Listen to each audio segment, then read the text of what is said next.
வாழ்க்கையில் நீங்கள் உழைக்கிறீங்க, நீங்கள் கஷ்டப்படுறீங்க, நீங்கள் சம்பாதிக்கிறீங்க, நீங்கள் பிரயாசப்படுறீங்க.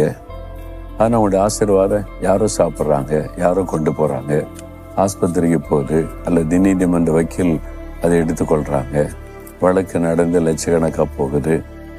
அப்புறம் நஷ்டம், இழப்பு, நான் கஷ்டப்பட்டு சம்பாதிச்சு யாரோ ஏமாற்றிட்டு போயிடுறான்.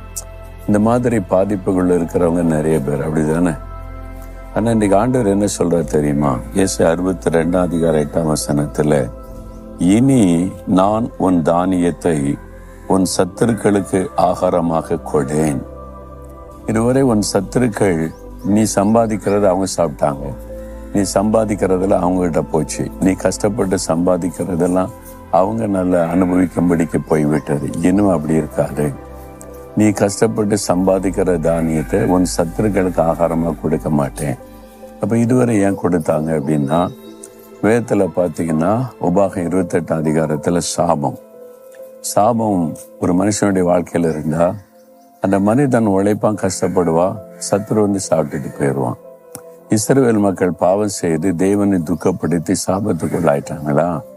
அவங்க விதை விதைப்பாங்க, நிலத்தில் கஷ்டப்பட்டு விதை விதைத்து தண்ணீர் பாய்ச்சி களை பிடுங்கி நல்லா வளர்ந்து வர்றதை கவனித்து அறுவடை காலம் வரும். இப்போ அறுத்துடலாம், இந்த வாரம் அறுத்துடலாம், நல்லா விளைஞ்சிருக்குன்னு சந்தோஷமாக இருக்கும்போது சத்துருக்கள் வருவாங்க, படையெடுத்து வருவாங்க. இவங்களெல்லாம் விரட்டிட்டு அவங்க அறுத்து அந்த ஆசீர்வாதத்தை கொண்டு போயிடுவாங்க. அப்போ இவங்க கஷ்டப்பட்டு உழைச்சி பிரயாசப்பட்டு வயல் நிலத்தில் உழைச்சி தானியத்தை விளைவித்தால் அவங்க கொண்டு போய் நல்ல சந்தோஷமாக சாப்பிடுவாங்க. அது ஒரு சாபம், பாவத்தை நிமித்தமாய் வந்தது.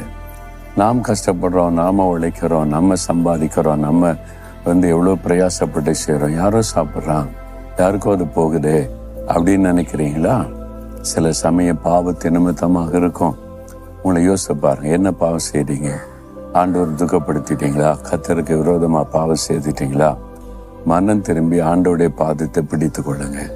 ஆண்டவரை மன்னிச்சிருங்க, இறக்கம் செய்யுங்கன்னு. அப்படி ஆண்டவர்கிட்ட விழுந்துட்டீங்கன்னா இனிமேல் உங்க ஆகாரத்தை சத்துரு சாப்பிடும்படி விட மாட்டார். இனி அந்த சத்துருக்கள் வந்து உங்களுடைய செல்வத்தை திருட விட மாட்டார், வீண் செலவு வர விட மாட்டார், நீங்க சம்பாதிக்கிற பணம் யாருக்கோ போக விட மாட்டார்.